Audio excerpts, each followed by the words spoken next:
We got some Miami Dolphins breaking news. In addition to this Dolphins roster, at the wide receiver position, former first-round pick Jalen Reagor. This episode of Dolphins Today by Chat Sports is presented by Prize Picks. I am Nick Roloff. We've seen a flurry of wide receiver moves over the last 48 hours. A.J. Brown gets traded. Juju Smith-Schuster, Braxton Berrios, OBJ signed with the Giants. Will the Dolphins get in on the fun by adding Jalen Reagor to the roster during mandatory minicamp? It's a very interesting addition at this point in the offseason because there are a lot of players already at this position with this depth chart. You wonder what this tells you about how Miami's feeling right now with their current wide receiver room, or do they really just like Jalen Reagor? We'll discuss all of that, but we break down Dolphins news on the daily. Subscribe. This is exactly why. They make a signing, make a roster move, we have you covered. So, you might know the name, but let's meet him / talk about his history here. Still 27 years old, was the 21st pick in the 2020 NFL Draft out of TCU. It's a bit of an infamous selection. Why? Well, it was one spot ahead of Justin Jefferson, who obviously ended up becoming the best or second best wide receiver in the game. Spent the last 2 seasons with the Chargers, although last year was with the practice squad. And he did get released in mid to late October and was never added to a practice squad between that time and the end of the regular season. So not many teams went after Reagor in that little time. He was drafted in the first round by Philadelphia, but really didn't spend much time there, only 2 years before being moved to the Vikings. Ironically enough, they took Jefferson one spot behind him and then get Reagor 2 years after. The most, productive time in the NFL that he's had was with Philadelphia. But over the last 3-4 years, his best season actually came when he was with the New England Patriots in 2023. You obviously see here, not much in terms of his career. 16.2 yards per game. That's no good. 1,000 yards over 64 games, only 4 touchdowns. This is not a guy that you can anticipate really making an impact for Miami in the regular season. I did mention best year over the last 4 with New England in 2023. He also had some special teams value throughout his time in New England, Los Angeles, Minnesota, and Philadelphia. So if you're looking at Reagor signing and looking for a quick kind of thought, well, the one that should come to mind is, all right, this is a body to have during training camp, during the preseason, and we're just going to look to see if there's any flash in the pan, if you will, with Reagor, who was highly thought of coming out of the NFL draft. He is not going to be given a roster spot whatsoever. It is actually more likely than not he ends up being released at some point between now and late August. But hey, I guess you never know. What is your one-word reaction to the Dolphins signing Jalen Reagor? Pin comment on today's show. Go let me know your thoughts down in the comment section. My one word is actually concern.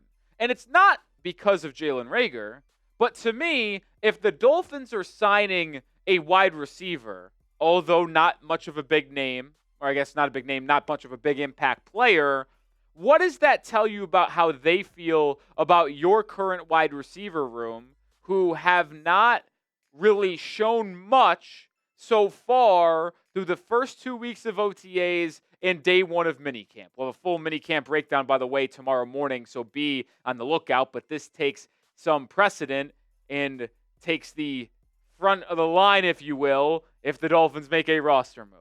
We're going to continue the conversation here in a second. Before we do that, can you help me out here at Chat Sports, presented by Prize Picks? We're trying to gain following over on Prize Picks. You can follow me at RollyCS to see every lineup that I make. I have 34 followers amongst this group of Chat Sports hosts. We're second behind the Bills host, Tyler J. Smith. That can't happen. Go follow me at RollyCS to see every lineup that I put out. I already have a lineup for the NBA Finals Game 1 tomorrow. We got more on Jalen Brunson, 5.5 free throw attempts, more on Karl-Anthony Towns 3-point attempts. I think he's going to launch more threes with Wembanyama in the paint and more on Stephon Castle, 16.5 points. If you download the app today, you can take advantage of the max discount they just put out as well. More on Jalen Brunson, 0.5 point, and you can get a projection paired up with another that you feel pretty dang good about. Download the PrizePicks app today. Use code HMA to get $50 in lineups when you play your first $5 lineup. That's code HMA to get $50 in lineups when you play your first $5 lineup.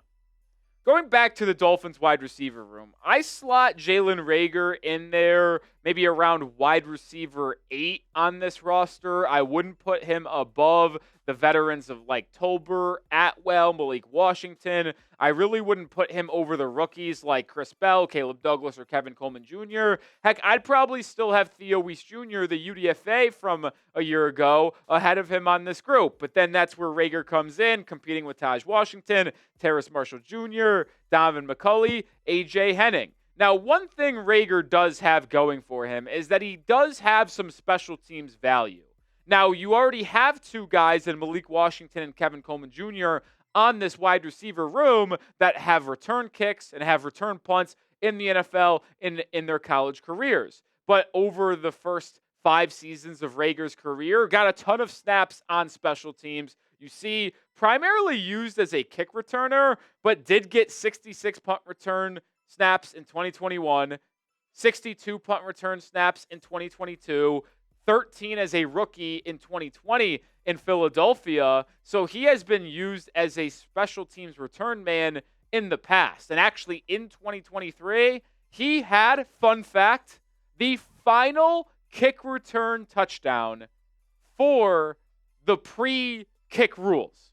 I don't know if I said that right, but you go back to the rules where it was the normal setup rather than everybody up front in the kick zone where you dropped it in. The last one, Week 18, he returned it for a touchdown against the Buffalo Bills. I don't know I remember that, but I do. This move is more about, to me, though, Jalen Reagor not really making an impact, but more about this wide receiver room. I want to finalize this point here because the room that Miami currently has, it's not good enough. And I don't mean to keep on being negative Nick when it comes to breaking down this wide receiver room, but I just feel like I've said it so many times that I hope you guys understand it. If you look at this depth chart, it is not a good one. It is arguably the worst in the NFL. It's you and the Las Vegas Raiders. And this season is all about evaluating Malik Willis. It is not about wins and losses. It is about establishing a culture. It's about establishing a standard and evaluating the quarterback you signed to a 3-year deal in free agency. And I just get nervous that Miami is not going to be able to do that effectively because when he drops back, he might have good protection with this revamped offensive line. But if no one's getting open downfield, the O-line can't block forever. And so far through the first day of minicamp, we'll talk more about it tomorrow morning, and the first 2 weeks of OTAs, we have not really heard much positive remarks about Caleb Douglas or Tutu Atwell. Now, obviously, we have a couple practices in each of the last 2 weeks that media haven't been there for, so we don't know how these two were performing in those practices, but it's not like this coaching staff has said highly positive things about these two. So to me, I get a bit nervous. Now, if you're wondering, this signing will not count against the cap whatsoever. It is going to be basically a vet min / a tryout type signing. And remember, top 51 only count against the cap. So Miami did get $20 million of cap space yesterday. About 10 of it / 9.5 will get used for the draft class.